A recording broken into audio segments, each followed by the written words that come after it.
Vamos ouvir nessa manhã a palavra do Senhor. Se assente aonde você estiver nesse momento. Se é que você pode, a gente tem que sempre falar assim, porque a gente está falando online, chega em vários lugares, né? Então, se você pode, concentre agora o seu pensamento e o seu coração na palavra que o Senhor tem para nós nessa manhã, para abençoar e alimentar a nossa vida. Convidamos aqui o pastor Tomás, né, para que esteja ministrando a palavra do Senhor. E já já nós voltamos. Presta atenção na palavra do Senhor nessa manhã para as nossas vidas.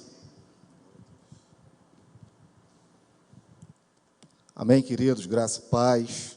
Bom dia a todos. Muito bom podermos estar nessa manhã reunidos, ainda que online, né?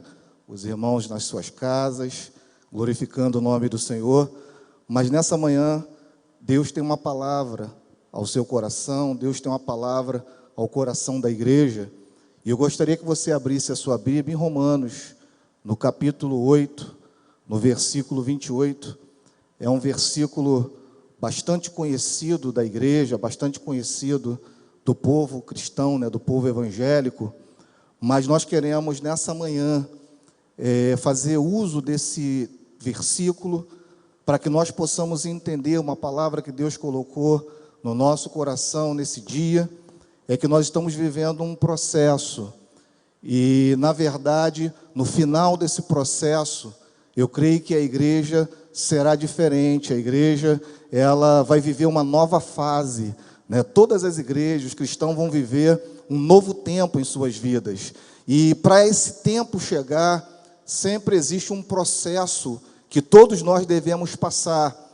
E o apóstolo Paulo, escrevendo aos Romanos, no capítulo 8, no versículo 28, ele fala de algo tremendo que nessa manhã alenta o nosso coração, que nessa manhã tira o pânico, tira talvez aquela questão que muitos acham que estão confinados, que estão aprisionados, que estão presos em suas casas, mas nós sabemos que nós estamos guardados pelo Senhor. É isso que nós devemos entender na nossa vida. E o apóstolo Paulo, escrevendo então essa carta aos Romanos, no capítulo 8, no versículo 28, ele diz: e sabemos que todas as coisas contribuem juntamente para o bem daqueles que amam a Deus, daqueles que são chamados segundo o seu propósito. E nós cremos que a igreja, ela foi chamada para viver esse novo tempo. A igreja, ela foi chamada para fazer a diferença no mundo. E eu pude observar na vida de algumas pessoas, né, de alguns ícones da palavra de Deus, de alguns profetas, de alguns homens, né, que a Bíblia, ela menciona, que sempre vai existir bênção na vida daqueles que amam a Deus, na vida daqueles que são chamados pelo seu propósito, pelo seu decreto, bênçãos aonde menos nós esperamos. E eu creio que nesse momento em que a igreja está vivendo, de cultos online, né, de reuniões em casa, essa semana pudemos, né, assim matar a saudade dos irmãos através das fotos, né, muitas das vezes através, né, de postagens no WhatsApp, mas é um processo que nós estamos passando, porque a bênção do Senhor, ela sempre nos alcançará. E eu quero dizer para você nessa manhã, que aonde você estiver, a bênção de Deus te alcança nesse dia, em nome de Jesus. Existem bênçãos onde menos esperamos. Vimos isso na vida de José, né? José, nós sabemos que ele foi um homem que viveu em um momento, né, da história de Israel. Ele era filho de Jacó e Raquel. Ele era invejado pelos seus irmãos. E essa inveja, ela vinha muitas das vezes porque os irmãos achavam que José era favorito de seu pai, Jacó. Jacó chegou a fazer uma túnica diferente, né, para José. Ele teve um sonho, e a interpretação do sonho era que em um momento da história, os irmãos estariam servindo a ele seria maior do que os seus irmãos, e com isso surgiu um ódio no coração dos irmãos de José. Ele foi vendido como escravo, com a idade de mais ou menos 17 anos, por 20 moedas de prata aos ismaelitas. Então você vai ver que a vida de José é um retrato que as bênçãos do Senhor, elas jamais sairão da nossa vida, porque o sonho de José, que Deus deu a José, é que em um momento da vida dele, os irmãos dele o serviriam, ele seria maior da casa. Só que o rumo do processo aparentemente estava indo para um outro lado. Ele vendido como escravo aos 17 anos, ele só não foi morto, ao ser jogado naquela cova, porque 2 dos seus irmãos, Rúben e Judá, eles conseguiram evitar a morte de José. Lá no Egito, ele foi comprado por um homem chamado Potifar, mas, apesar de passar toda essa questão, José, ele permaneceu fiel ao seu Deus. José, ele permaneceu fiel a Deus.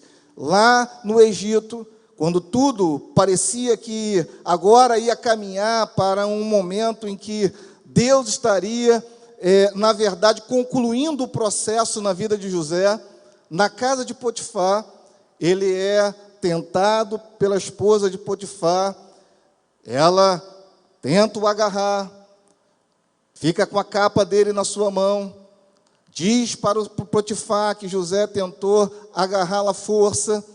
Deus, mais uma vez, protege José, não permite que Potifar o mate, mas permite que José seja encerrado em uma prisão. Então você vai ver, amados, que no processo nós precisamos entender que aparentemente as coisas ruins que vão acontecendo, Covid, quarentena em casa, a pessoa não poder cultuar a Deus no templo, com todo mundo aglomerado por esse momento, parece que as coisas estão fora do controle de Deus. Parece que as coisas estão cambando para um lado aonde Deus perdeu o controle das coisas. Mas lá na prisão, você vai observar que José, ele não se sente um prisioneiro. José, ele não se sente aprisionado. Na prisão, José, ele se sente guardado pelo Senhor. Ele se sente uma pessoa que estava passando por aquele processo e que a promessa de Deus, a palavra de Deus sobre a vida dele, não tinha passado. Era um momento que ele tinha que aguardar, ele tinha que passar por isso. Eu creio, amados, que nós temos que passar por esse momento. A igreja precisa passar por esse momento, para um despertamento. Nós nunca vimos tantas pessoas orando, nós nunca vimos tantas pessoas adorando ao Senhor, nós nunca vimos tantas pessoas reunidas na sua casa, com as suas famílias, adorando a Deus de alguma forma, ou fazendo um pequeno grupo familiar, ou assistindo um programa evangélico, ou assistindo o culto online de sua igreja. Então, Deus não perdeu o controle, e José, ele entendia isso, que ele estava ali, aos olhares dos homens, preso, mas ele estava livre para adorar a Deus. E ali na prisão, ele adora a Deus. Deus, então, permite que ele possa ali interpretar o sonho de 2 homens, do padeiro, e também do mordomo, e ali ele pôde interpretar esses sonhos. Mais na frente você vai ver que esses homens, anos depois, um desses homens fala para Faraó. Faraó teve um sonho e ninguém conseguia interpretar, aquilo trazia uma perturbação ao coração de Faraó, e então aquele homem lembra que um dia na prisão, alguns anos atrás, José havia interpretado o seu sonho e se cumpriu fielmente. Faraó chama José para o Egito, e ali José interpreta o sonho de Faraó. Então nós vamos ver, amados, José passando por um processo que em alguns momentos, talvez, se ele não tivesse a sua fé firmada totalmente no Senhor, ele tinha desistido, ele tinha blasfemado, ele tinha dito que Deus não tinha mais o controle da situação. E você vai ver que o conselho de José para Faraó, no final, né, dessa história de José diante de Faraó, é que Faraó coloca José como governador do Egito. José, ele passa a ser um instrumento de Deus para que o povo de Israel, com aquela fome que veio sobre o Egito naquela época, sobre a terra, não fosse dizimada. E eu quero dizer nessa noite, amados, que a partir do momento que nós entramos nesse processo, e a partir do momento que Deus for nos tirando desse processo, e as coisas começarem novamente a tomar o curso de você poder, né, estar fora da sua casa novamente, estar adorando a Deus na igreja, eu creio que a sua adoração vai ser diferente. Eu creio que o evangelho será pregado de uma forma diferente, porque o Espírito de Deus vai impulsionar a cada um de nós para que isso seja feito. E nós vamos lembrar do tempo em que ficamos aparentemente presos, mas ficamos guardados pela boa mão do Senhor, em nome de Jesus. Quer ver, amados, uma outra pessoa que nós vemos também, que passou também por um processo que parece que Deus perdeu o controle da situação, mas antes de falar dele, olha a declaração em Gênesis, capítulo 41, no versículo 40, a declaração que Faraó faz para José, depois que ele passa pelo processo. Tu estarás sobre a minha casa, e por sua voz se governará todo o meu povo. Somente no trono eu serei maior do que tu. Então você vê que o sonho de Deus que veio para José se cumpre, aonde José, ele é elevado a ser o governador do Egito. Nada perde o controle de Deus. Outra pessoa que nós podemos nessa manhã trazer para que a sua fé seja edificada, para que nessa manhã você possa se levantar da onde você está, né? Nós sabemos que nessa manhã talvez algumas pessoas que não são da nossa igreja estejam assistindo essa transmissão, algumas pessoas que não são nem crentes, né? Receberão essa palavra, mas nós cremos que nessa manhã, querido, Deus vai levantar aquelas pessoas que estão abatidas, Deus vai restaurar o caído, Deus vai trazer novas forças para a tua vida, em nome de Jesus. A tua fé vai ser edificada, a sua vida vai ser transformada pelo poder de Deus. Outro homem que nós podemos declarar aqui nessa manhã foi Jó. As perdas que Jó teve trouxe para Jó dupla honra.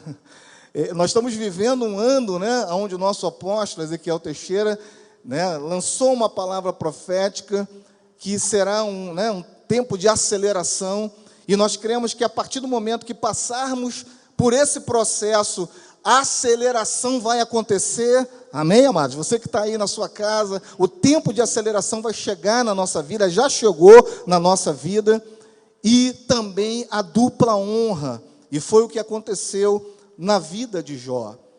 Jó, ele estava com uma doença muito séria, ele foi blasfemado e acusado de pecado pelos seus próprios amigos, ele perdeu suas riquezas, ele perdeu seus filhos, ele perdeu o apoio da sua esposa, em um momento da vida dela, e dele também, onde ela diz, nega esse teu Deus e morre, mas Jó não perdeu a sua confiança em Deus. Jó, no capítulo 19, no versículo 25, olha que declaração linda que Jó faz. Pois eu sei que o meu Redentor vive e que por fim se levantará sobre a terra. Então, amado, nós sabemos que no final de tudo, no final, de todo esse processo, o nosso Redentor, ele continua vivo e ele reina sobre a terra. Aleluias.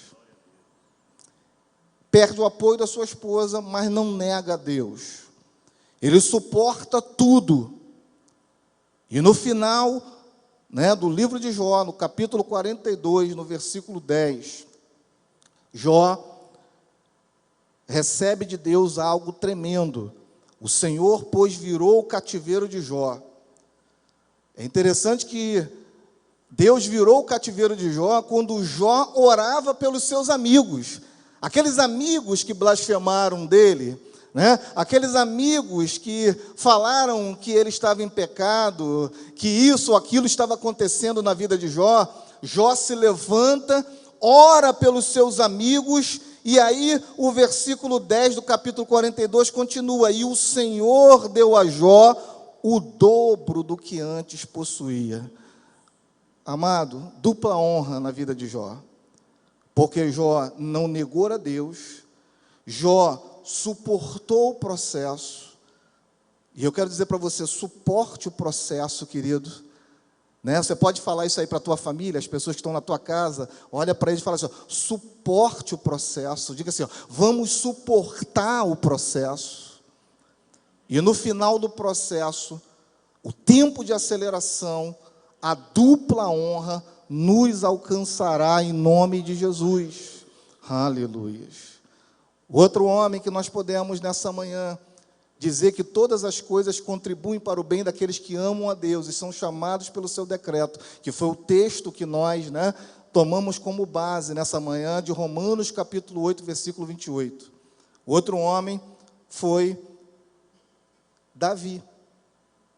Davi, ele foi honrado quando ele passa por um momento em que um homem gigante da época, mais ou menos 3 metros de altura, Golias, afronta o exército de Israel, dizendo que não havia ninguém que poderia o deter, que ninguém poderia vencê-lo na batalha. Davi, ele toma aquilo ali como força na sua vida, e são degraus, amados. Os momentos que nós passamos afrontas, que nós passamos algumas dificuldades, devem servir como um desafio na sua vida. Eu vejo que Golias aqui foi um desafio na vida de Davi, e Davi então pega esse desafio, porque nós temos aprendido que os desafios nos fazem crescer.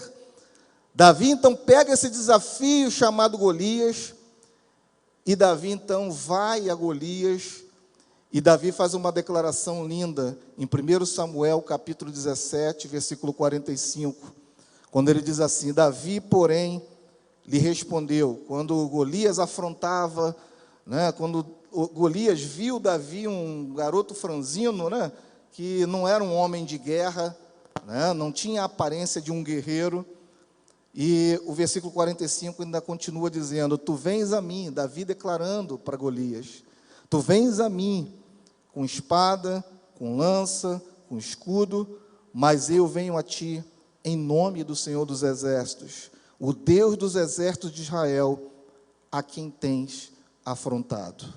A afronta, amado, não é para nós, mas a afronta é para o Deus que nós servimos.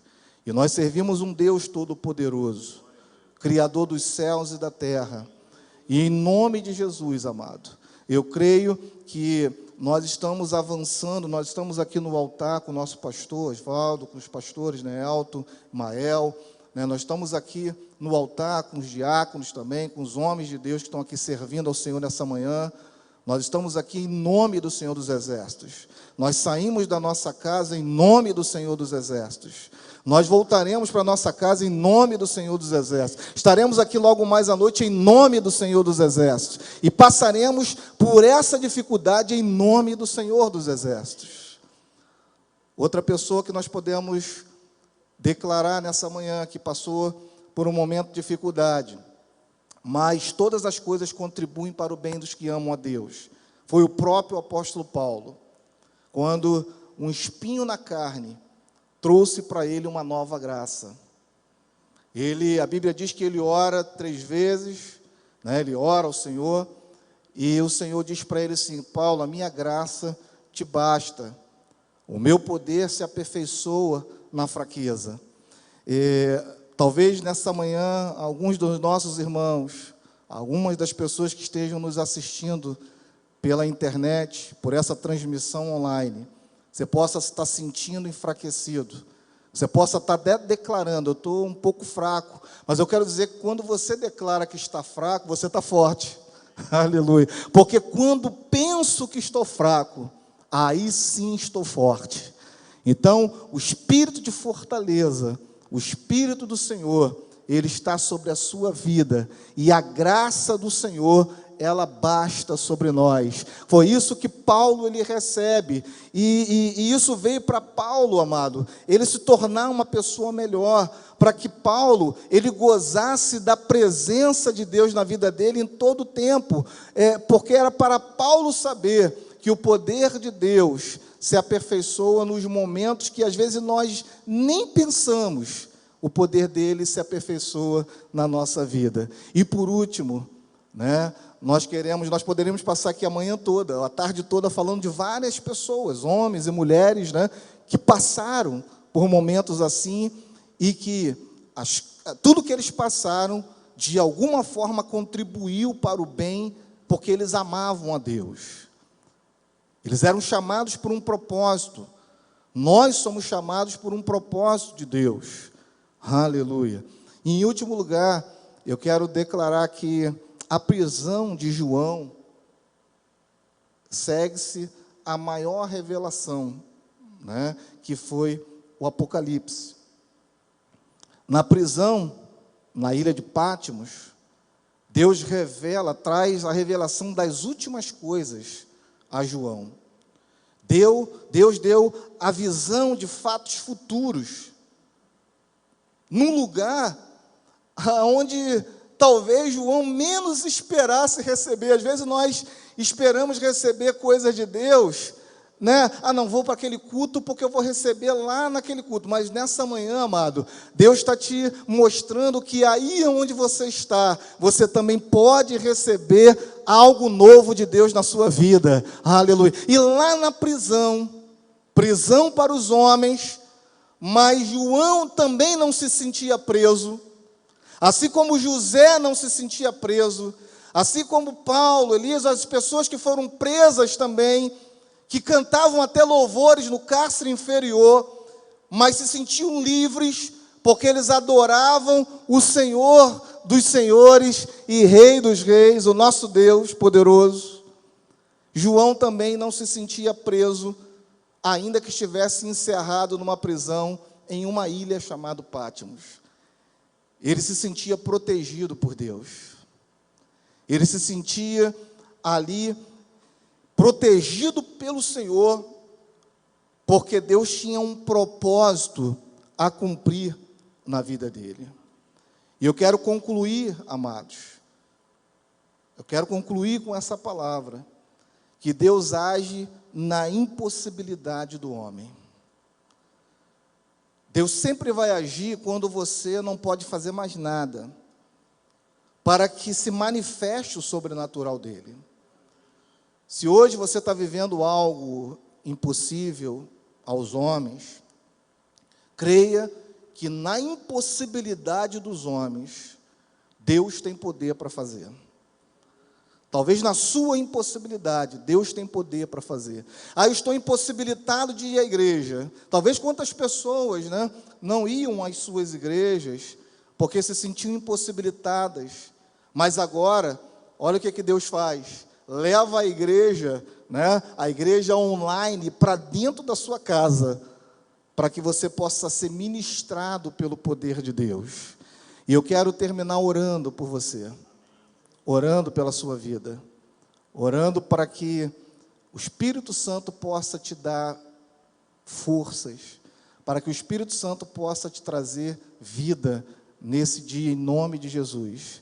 Você que já é crente, você que já aceitou Jesus, que Ele possa te fortalecer, que Ele possa fortalecer a sua fé com essa palavra nessa manhã. E talvez você que esteja enfraquecido na fé, ou você que não é crente, e vai chegar até você essa transmissão, que você possa tomar uma decisão. É o tempo está chegando na questão final. Tanto se fala no princípio das dores, nós vemos tudo caminhando para aquilo que Deus já determinou que aconteça. Então, queridos, eu quero fazer um convite para você que não aceitou Jesus ainda, você que precisa de Jesus, que você possa tomar essa decisão nesse dia, né? Que você possa aceitá-lo como o único e suficiente Salvador, e que hoje possa ser um dia marcado, aonde uma nova vida vai surgir em você. E em nome de Jesus, quando passar essa quarentena, quando passar esse processo todo, você vai testemunhar na sua igreja, você vai testemunhar aqui no Projeto Vida Nova de Caxias, ou de repente outras pessoas estão assistindo ou vão assistir essa transmissão. Você possa testemunhar que, ainda que parece que estávamos presos durante essa quarentena, nós não estamos presos, nós não estamos confinados, mas nós estamos protegidos pelo Senhor. E nós queremos orar por você nessa manhã. Você pode, aonde você estiver, colocar a sua mão no seu coração. Queremos orar pela sua vida e queremos declarar que, em nome de Jesus, nada de mal acontecerá com você e com sua família. Deus, em nome de Jesus, nós queremos declarar nessa manhã, nós queremos entregar a vida dos nossos irmãos projetistas aqui de Caxias em tuas mãos. Queremos entregar também a vida daquelas pessoas que estarão ouvindo essa pregação, essa ministração, que ficará gravada, ó Pai, no site da igreja. Ó Deus, que a tua boa mão alcance essas pessoas, que pessoas possam se converter em nome de Jesus, que ninguém se sinta preso, mas todos nós possamos nos sentir protegidos pela tua boa mão, protegidos pelo Senhor, e entendendo que nós fomos chamados pelo seu propósito, que todas as coisas vão cooperar para o nosso bem, que te amamos, Senhor, e que no final desse processo todo, a sua igreja será uma igreja muito mais avivada, que no final desse processo todo, a sua igreja será uma igreja muito mais eficaz, e ninguém ficará sem ouvir a tua palavra. Nós declaramos, ó Pai, nessa manhã, a tua bênção sobre as famílias, a sua bênção sobre a tua igreja, em nome de Jesus, em nome de Jesus. Amém e amém. Deus te abençoe, querido, muitíssimo, né, que você possa multiplicar essa palavra em nome de Jesus. Retorna aqui a palavra ao nosso pastor, em nome de Jesus. Amém.